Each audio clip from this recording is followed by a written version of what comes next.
Scam కేసులో TDP అధ్యక్షుడు చంద్రబాబు భవితవ్యం ఈ నెల 16న తేలిపోనుంది. అవినీతి నిరోధక చట్టంలో 17A ప్రకారం గవర్నర్ ముందస్తు అనుమతి లేకుండా కేసు నమోదు చేయడం కుదరదని చంద్రబాబు పిటిషన్ వెళ్లారు. ఇక స్కిల్ కేసులో ఎఫ్ఐఆర్ను రద్దు చేయాలని చంద్రబాబు కోరారు. దీనిపై వాదనలు ముగియడంతో సుప్రీంకోర్టు 2023 అక్టోబర్ 20న సుప్రీంకోర్టు తీర్పుని రిజర్వ్ చేసింది. మంగళవారం జస్టిస్ అనిరుద్ బోస్, జస్టిస్ బేలా త్రివేది ధర్మాసనం తీర్పునివ్వనుంది.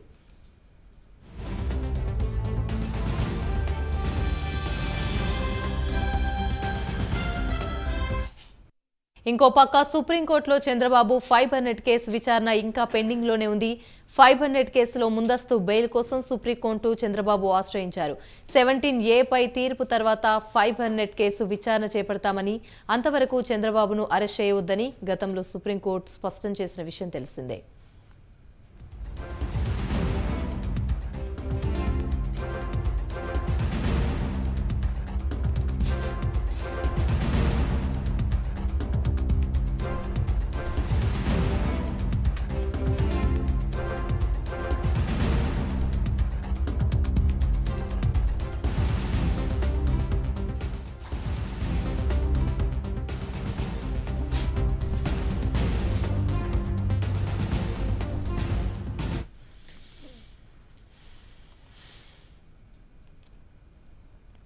Right, AP skill development scam కేసులో టీడీపీ అధ్యక్షుడు చంద్రబాబు భవితవ్యం ఈ నెల 16న తేలిపోనుంది. ఇదే అంశానికి సంబంధించి మరిన్ని వివరాలు మా ప్రతినిధి రాజేష్ లైవ్ ద్వారా అందిస్తారు.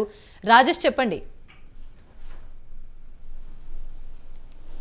యామిని, చంద్రబాబు కేసులకు సంబంధించి ప్రధానంగా మరో కీలక పరిణామం అయితే చోటు చేసుకోబోతుందని చెప్పుకోవచ్చు. ప్రధానంగా చంద్రబాబుకు సంబంధించి స్కిల్ డెవలప్మెంట్ కేసు అనేది చాలా కీలకమైన కేసుగా చెప్పుకోవచ్చు. ఎందుకంటే ఈ కేసులోనే చంద్రబాబు అరెస్ట్ అవ్వడం జరిగింది. దాదాపు 50 రోజుల పైగా కూడా రాజమండ్రి సెంట్రల్ జైల్లో కూడా కస్టడీ రిమాండ్లో ఉన్నారు. అయితే దీని మీద ప్రధానంగా చంద్రబాబు తరపు లాయర్లు కావచ్చు, అలాగే సిఐడి తరపు లాయర్లు కూడా సుదీర్ఘ వాదనలు సుప్రీంకోర్టులో చేశారు. ఎందుకంటే 17A అనేది చట్టం చంద్రబాబుకు వర్తిస్తుంది అనేది కూడా చంద్రబాబు తరపు లాయర్లు అయితే చెప్పిన పరిస్థితి అయితే ఉంది.